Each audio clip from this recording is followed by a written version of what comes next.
तो आज की इस वीडियो में दोस्तों मैं आपको बताऊंगा क्लास 6 हिस्ट्री एनसीईआरटी के बारे में, जिसका हम करने जा रहे हैं सेकंड चैप्टर। तो इससे पहले मैंने फर्स्ट चैप्टर के ऊपर भी वीडियो बना रखी है, अगर वो आप देखनी चाहें तो आपको उसका लिंक आई बटन पे मिल जाएगा। और अगर आप वही वीडियो देखने के बाद यहाँ पे पहुँचे तो आपका बहुत बहुत धन्यवाद। तो चलिए शुरू करते हैं हम सीधे हमारी वीडियो के साथ। तो the earliest people why were they on move. तो सबसे पहले जो पुराने लोग थे, जैसे प्री हिस्टोरिक एज में जब हमारी जो सिविलाइजेशन की एक तरह से शुरुआत हुई थी, तब के लोग थे वो हमेशा एक जगह से दूसरी जगह मूव करते रहते थे।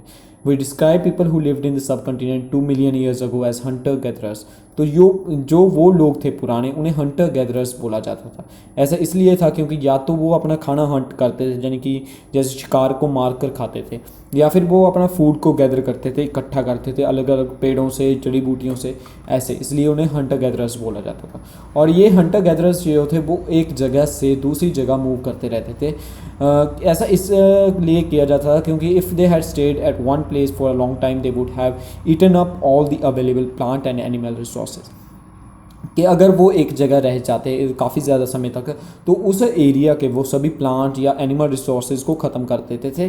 क्योंकि तब दूर दूर ऐसे जाना पड़ता था उन्हें, क्योंकि अगर एक जगह पे रहेंगे तो सभी उस एरिया के जो प्लांट्स होंगे उनमें से वो फ्रूट्स उठा लेंगे, फ्रूट्स ख़त्म हो जाएंगे, एनिमल्स उस एरिया से दूर चले जाएंगे या फिर एनिमल्स ख़त्म हो जाएंगे उस एरिया से। तो animal move from place to place. तो ये भी एक कारण है, जो एनिमल्स थे वो एक जगह से दूसरी जगह घूमते रहते थे। जैसे एनिमल्स भी एक जगह नहीं रहते, तो उन्हें हंट करने के लिए भी उनको एक जगह से दूसरी जगह जाना पड़ता था। पीपल में have moved from season two season in search of different kinds of plants.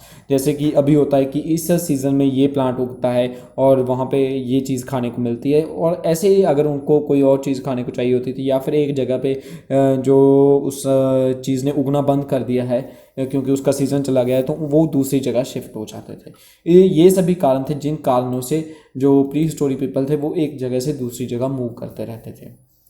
How do we know about these people. अब है कि हम इन लोगों के बारे में कैसे जानते हैं। Archaeologist have found some of the things hunter gatherers made and used. They made and used tools of stone, wood and bone, of which stone tools have survived best. तो वो जो लोग थे उन्होंने अपनी चीज़ें बनाई हुई थी, जैसे स्टोन के टूल्स बनाए हुए थे। आपने काफ़ी पिक्चर्स देखी होंगी, आपकी बुक में भी पिक्चर्स हैं। और अगर आपने गूगल पे सर्च करें तब भी आपको प्री हिस्टोरिक स्टोन एज के टूल्स मिल जाएंगे। तो वो ज़्यादातर स्टोन या वुड से बने हुए टूल्स होते थे या फिर बोन से। तो जो उस समय के स्टोन टूल्स हैं उन्होंने सर्वाइव किया है ज़्यादातर। इसी चीज़ों से हमें पता चलता है कि वो सभ्यता कहाँ तक थी, जब वो लोग थे वो कहाँ रहते थे, कैसे उनके पास खाना होता था। क्योंकि खाना जिस तरह के उनके पास हथियार होंगे वह उन चीज़ों से सब चीज़ों का अंदाज़ा लगाया जा सकता है।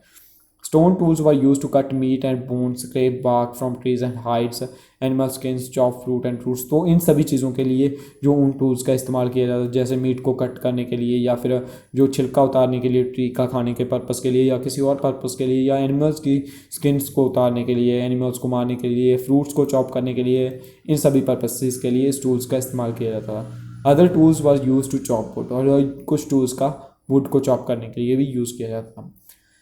Finding out about the fire.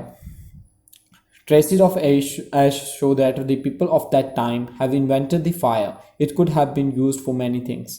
तो जो ये इन चीज़ों से पता चलता है क्योंकि हमारे जो साइंटिस्ट हैं, आर्कियोलॉजिस्ट हैं, उन्हें मिली हैं कुछ चीज़ें जहाँ पे ऐश के, यानी कि राख के जो साइन मिले हैं, हमें राख मिली है, तो उससे पता चलता है कि तब के लोगों को जो था वो फायर के बारे में पता था, और वो उसका इस्तेमाल probably as a source of light करते रहे होंगे, या फिर टू रोस्ट मीट करते रहे होंगे, या टू स्केयर अवे एनिमल्स, या एनिमल्स को डराने के लिए। तो ये सभी प्रोबेबिलिटीज़ हैं कि वो फायर का यूज़ कैसे करते थे। चेंजिंग इन्वायरमेंट, और इसी समय में इन्वायरमेंट में काफ़ी मेजर चेंजेस हुई थी, which led to the development of grasslands in many areas. जिसके कारण बहुत ज़्यादा ग्रास होने लगी थी।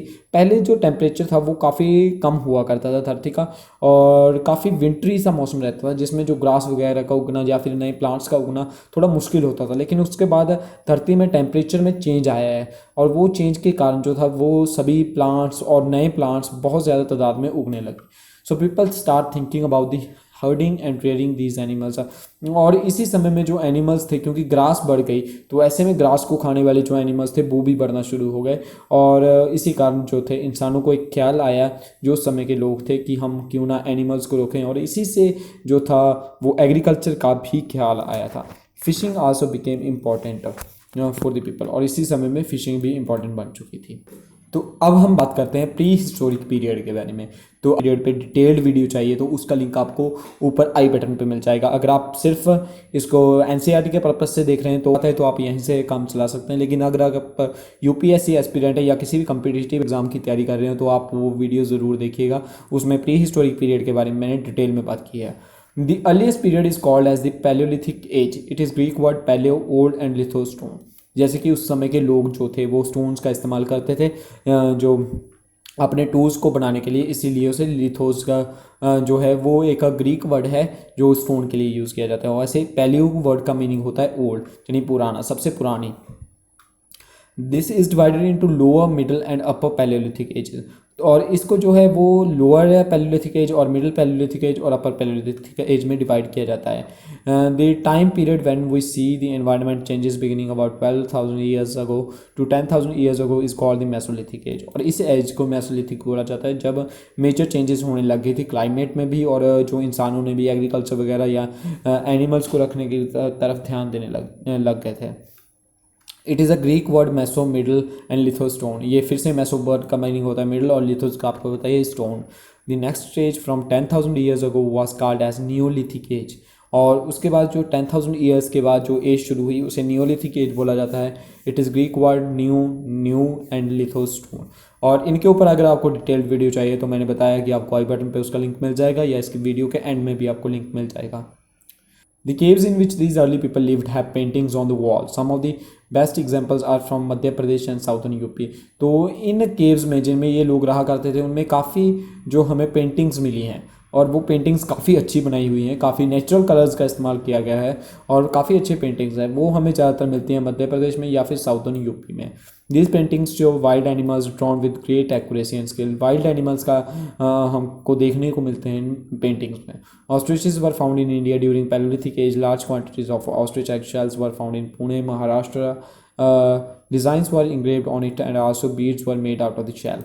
तो ये सभी चीज़ें जो होती थी, ऑस्ट्रिचेस के काफ़ी अंडे मिले हैं हमारे पैलियोलिथिक एज की साइट्स में, और उनसे उनके शेल्स के ऊपर काफ़ी डिज़ाइंस किए हुए भी मिले हैं, और या फिर उनसे बीड्स वगैरह बनाए जाते थे।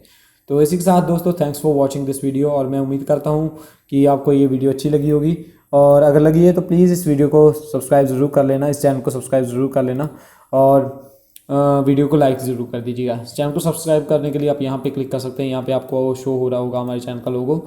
अगर नहीं हो रहा है तो प्लीज़ नीचे लाल रंग के सब्सक्राइब के बटन पर क्लिक करके आप सब्सक्राइब कर सकते हैं, और अगर आप और वीडियोस देखनी चाहें तो आप वो भी यहाँ पे आपको शो हो रही होंगी, यहाँ पे भी एक वीडियो शो हो रही होगी, तो आप